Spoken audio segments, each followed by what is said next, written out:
50,000 লোকৰ সৈতে জনজাতিকৰণ বিচাৰি মটক যুৱ ছাত্ৰ সন্মিলনৰ উদ্যোগত ডিব্ৰুগড় চাবুৱা লাহোৱাল সমষ্টিৰ 22 ছেপ্টেম্বৰত অনুষ্ঠিত হ'বলগীয়া জোৰ সমদল কাৰ্যসূচীৰ পিছুৱালে মটক যুৱ ছাত্ৰ সন্মিলনে পিছুৱালে কাৰ্যসূচী। জুবিনৰ বিয়োগৰ পাছতে সিদ্ধান্ত। ডিব্ৰুগড় সংবাদমেল সম্বোধন কৰি এই কথা অৱগত কৰে সংগঠনটোৰ নেতৃত্বই। 22 তাৰিখৰ পৰিৱৰ্তে 26 তাৰিখলৈকে প্ৰতিবাদী কাৰ্যসূচী পিছুৱালে জনগোষ্ঠীটোৰ সংগঠনটোৱে। আজিলৈ কিবা সুধিব আছে নেকি আৰু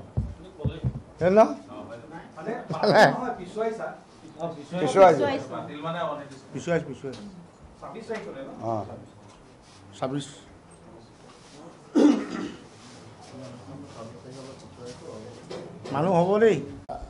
আমাৰ 50,000 মানুহ গোট খোৱা আমি হেৰি আছিলোঁ, যিহেতু আমি তিনিচুকীয়াত যোৱাকালি অকস্মাত ঘটনাটো ঘটিলে। এই ঘটনাটো আমি আগতে গম পোৱা নাছিলোঁ। আমাৰ সমগ্ৰ কাকপথাৰ বুঢ়ীডিঙৰ পৰা 2 বজাতে আমাৰ ৰাইজ ওলাই আহিলে আমাৰ সংগ্ৰামৰ কাৰণে, জোৰ সমদলৰ কাৰণে তিনিচুকীয়াত। আমি তিনিচুকীয়াতো আমি যেনেকৈ আপোনালোকৰ সাংবাদিক বন্ধুসকলক কৈছিলোঁ, আমি প্ৰচাৰ চলাইছিলোঁ। আমাৰ 50,000, কালি আমাৰ 50,000তকৈ অধিক আমাৰ মটক জনগোষ্ঠীৰ ৰাইজে আমি জোৰ সমদল কৰিলোঁ। কিন্তু এটা দুখৰ বিষয়, আমাৰ যি সন্মানীয় আমাৰ ককাই জুবিন ককাই আমাৰ মাজৰ পৰা আঁতৰি গ'ল। আমি খবৰটো পাই আমি খুব দুখ লাগিলে, খুব বেয়া লাগিছে। কাৰণ আমাৰ এটা সম্পদ, অসমৰ এটা সম্পদ, আমি সম্পত্তি হেৰুৱাইছোঁ। আমাৰ তেখেত এজন হিয়াৰ আমঠু আছিলে আৰু তেনেকুৱা এজন শিল্পী আৰু নোলাব নেকি, মই সেইটোৱে ভাবিছোঁ। কিন্তু আমি নোলালেও এনেকুৱা এজন শিল্পী আমি অসমবাসী ৰাইজে উলিয়াব লাগিব বাছি। আমি সকলো অসমবাসী ৰাইজক আহ্বান জনাইছোঁ।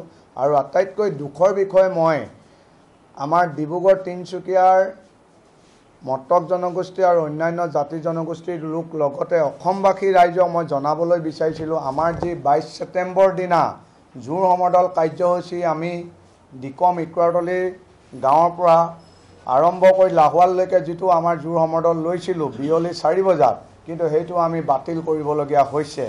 আৰু কাৰণ আমি যদি এই জোৰ সমদলটো এই মুহূৰ্তত লওঁ, আমাৰ জাতিটোৰ কাৰণে আমাৰ খুব এটা বেয়া খবৰ বুলি মই ভাবোঁ, যে আমাৰ ভাল নহ'ব এইটো। কাৰণ জুবিন আমাৰে ককাই বা আমাৰ হিয়া আমঠু, আমাৰ সম্পদ।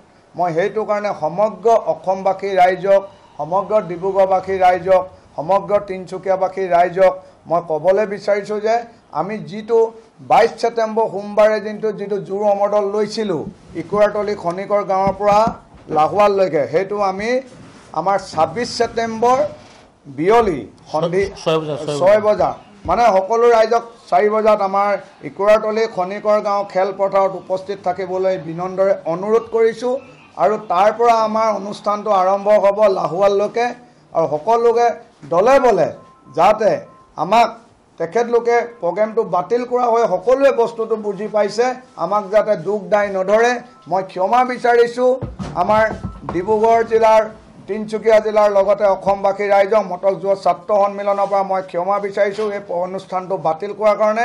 আৰু আমাক যেনেকৈ ৰাইজে সমৰ্থন জনাইছিলে সোমবাৰ 22 ছেপ্টেম্বৰ তাৰিখটো, যাতে সকলোৱে আমাক 26 তাৰিখে আমাক যাতে সকলোৱে শুক্ৰবাৰে আমাক তেনেকৈ সঁহাৰি আগবঢ়াব মই বিনম্ৰে অনুৰোধ কৰিছোঁ।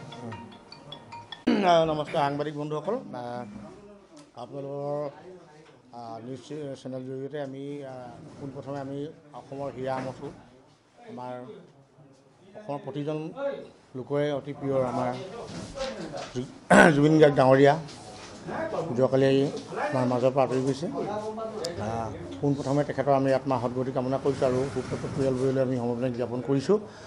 মটক যুৱ ছাত্ৰ সন্মিলনৰ লগতে মটক জনগোষ্ঠীৰ ৰাইজ হৈ পেলাই আপোনালোকক আমি আজি মাতি অনাৰ কাৰণ এটাই হৈছে, যিহেতু আমাৰ মটক জনগোষ্ঠীৰ যি আমাৰ ন্যায্য প্ৰাপ্তি, আমাৰ যি জনজাতিকৰণৰ ওপৰত আমাৰ যি আন্দোলন অহা 22 তাৰিখে আমি ডিব্ৰুগড়ত জোৰ সমদলৰ যি আমাৰ কাৰ্যসূচী আছিলে, এই সময়খিনিত যিহেতু সমগ্ৰ অসম তথা দেশে তেখেতৰ মৃত্যুত, জুবিন গাৰ্গৰ মৃত্যুত আমাৰ খুব এটা ম্লান এটা পৰিৱেশ অসমত আছে।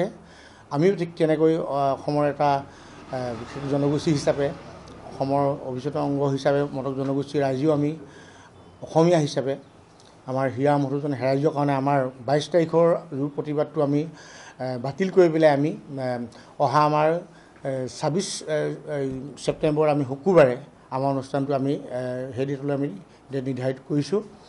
আমি আশা ৰাখিছোঁ আমাৰ সমগ্ৰ মটক জনগোষ্ঠী সংগ্ৰামী আমি ক'ব বিচাৰিছোঁ, শুভাকাংক্ষীসকলক জনাব বিচাৰিছোঁ যাতে আপোনালোকে 22 তাৰিখে পৰিৱৰ্তে আমাৰ 26 তাৰিখে এই দুৰূপত প্ৰতিবাদী অনুষ্ঠানত আপোনালোকক অংশগ্ৰহণ কৰিবলৈ আমি আপোনালোকৰ নিশ্চয় আমি অৱগত কৰিব বিচাৰিছোঁ। বাকীখিনি কথা মই উপভোগ আমাৰ অজয় গগৈ ডাঙৰীয়া ক'ব।